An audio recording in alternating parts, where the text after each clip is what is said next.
भाई बहन जो भी हैं, आप बहुत उदास और मायूस हो तो परमात्मा जी आपके सर पे हाथ रखे और आप कह रहे हो बेटा टेंशन नहीं लेना। क्यों टेंशन ले रहे हो, मैं तुम्हारे साथ हूँ ना, घबराओ मत।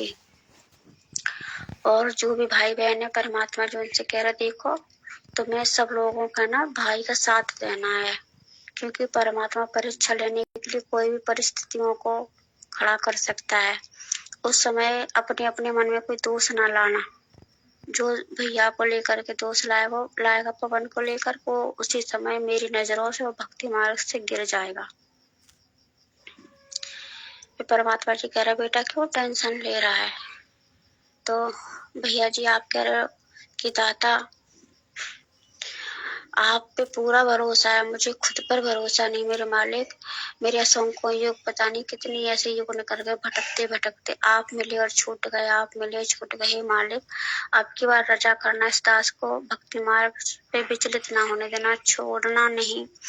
जैसे कोयल अपने बच्चे को रखती है, जैसे बंदरिया अपने बच्चे को सीने से लगा के रखती है और जैसे चुम्बक लोहे को चिपका के रखती है, इसी तरह मेरे दाता मेरे परमेश्वर मेरे मालिक इस दास को अपने चरणों में लिपटा के रखना, चरणों से दूर नहीं करना मेरे मालिक। तो परमात्मा जी कह रहे भैया जी आपसे बेटा क्यों घबरा रहा है। तो मेरी नजर में इस तरह से रहता है जैसे गऊ की नजर में उसका बछड़ा रहता है। तुम सारे भाई बहन मेरी नजर में इसी तरह हो। एक पल के लिए तुम मुझसे दूर नहीं होते हो। तुम चाहे बकवाद में मुझे एक पल के लिए भूल भी जाओ, पर मैं एक क्षण एक रत्ती तुम्हें नहीं भूलता हूँ। हर पल मेरी नजर तुम्हारे ऊपर रहती है। और आप क्यों घबरा रहे हो। परमात्मा कह रहे बेटा जी आप क्यों घबरा रहे हो। समुद्र की कितनी भी तूफानें आ जाएं, कितनी भी लहरें आ जाएं, पर ये गुरु है तुम्हारा बाप तुम्हारे नाव को कभी डूबने नहीं देगा। बेटा घबराओ मत। ये अग्नि परीक्षा का समय है जो कि तुम्हें देनी होगी। फूंक फूंक के कदम रखने होंगे, सोच समझ के आगे बढ़ना, क्योंकि परमात्मा किसी भी समय किसी भी प्रकार से तुम्हारी परीक्षा ले सकता है। जो भाई बहन बैठे उनको भी परमात्मा इसी तरह से कह रहे हैं। परमात्मा कह रहा है जैसे गऊ की नजर में उसका बच्चा रहता है, ऐसे ही संत को उसका भगत रहता है, जो साईं को संत। तो परमात्मा जी कह रहे आपको घबराना नहीं है और आप सब मिलकर एक रहना। किसी भी समय कोई भी अपने मन में दोष न लाना। और आप बहुत मायूस बहुत उदास और पता नहीं क्या परेशानी है आपको। परमात्मा कह रहा आप बिल्कुल मत घबराइए भाई बहन, और गुरु का साथ तुम्हारे साथ है। तुम्हारे सर पे परमात्मा का हाथ है बेटा, घबराना नहीं है। तो आप जी कह रहे परमात्मा से कि मालिक मैं घबरा नहीं रहा हूँ, मैं अपने संस्कारों से डर रहा हूँ। पता नहीं कब मेरे कौन से ऐसे कमजोर संस्कार आ जाएं जब मेरा साथ आपसे छूट जाए और मैं इसी भव सागर में डूब जाऊं और यहाँ पे भटक जाऊं, यहीं पे रह जाऊं, धक्के खाता रह जाऊं। तो परमात्मा कह रहा बेटा घबरा मत। तूने मेरा हाथ नहीं पकड़ा, मैंने तेरा हाथ पकड़ा है, मैंने तेरा कस के हाथ पकड़ा है। परमात्मा जिसका भी हाथ पकड़ता है कस के पकड़ता है, उसे मोच करा के उसे पार करके छोड़ता है। जब तक उसको पार नहीं कर देता तो भवसागर संसार रूपी भवसागर से परमात्मा चैन से नहीं बैठता, ना ही वो शांति रूप बैठ सकता, ना ही वो सांस एक पल के लिए ले सकता। आप घबराओ ना बेटा, आप भक्ति मार्ग में नियंत्रण आगे बढ़ो। काल तो चाहता है कि किसी तरह मन में सूल बबूल पैदा करें, दोष पैदा करें, कोई ना कोई ऐसी कमजोरी ढूंढ के लाए जो खड़ी करे, क्योंकि जो काल है ना हमारे अंदर मन रूप में विराजमान है। उससे हमारी गतिविधियों का पता रहता है कि हम क्या सोच रहे, क्या कर रहे, हमारी क्या कमजोरी है। तो परमात्मा ने भी अपना निज मन छोड़ दिया है, उसके पीछे बॉडीगार्ड लगा दिया। निज मन है ना आत्मा को सपोर्ट करता है, आत्मा को कमजोर नहीं पड़ने देता।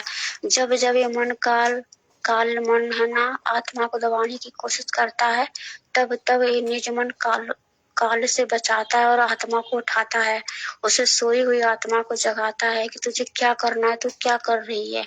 हमारे लोग हमारे स्वदेश परमात्मा के साथ चलना है।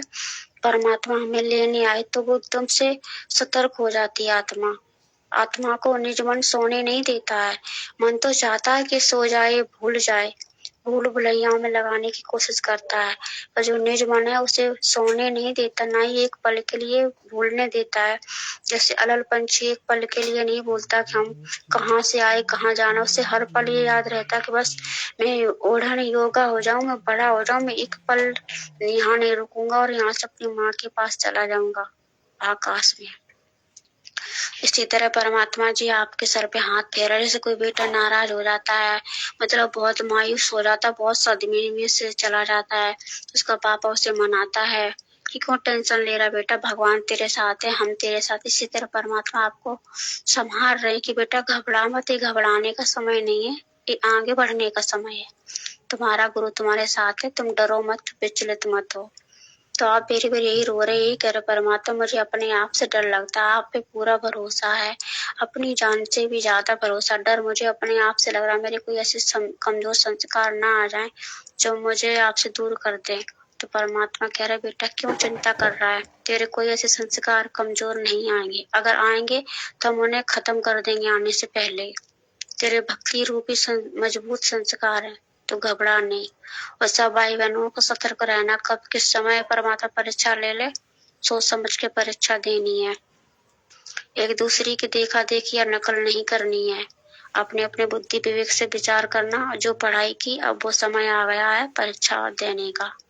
बस परमात्मा जी इसी तरह से कह रहे कि एकजुट होकर रहना और किसी भाई बहन के प्रति मन में दोष न लाना। ये समय भक्ति करने का है, भक्ति से विचलित होने का नहीं है।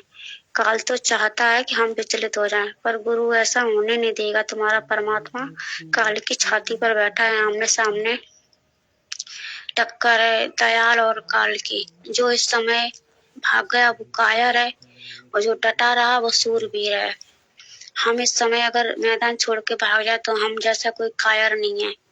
हमें मोच करवाना है। सिंह सूरमा शेर आगे बढ़ते हैं, पीछे नहीं हटते हैं। एक काम भेड़ों के और बकरियों के होते हैं, बिदक के भागना।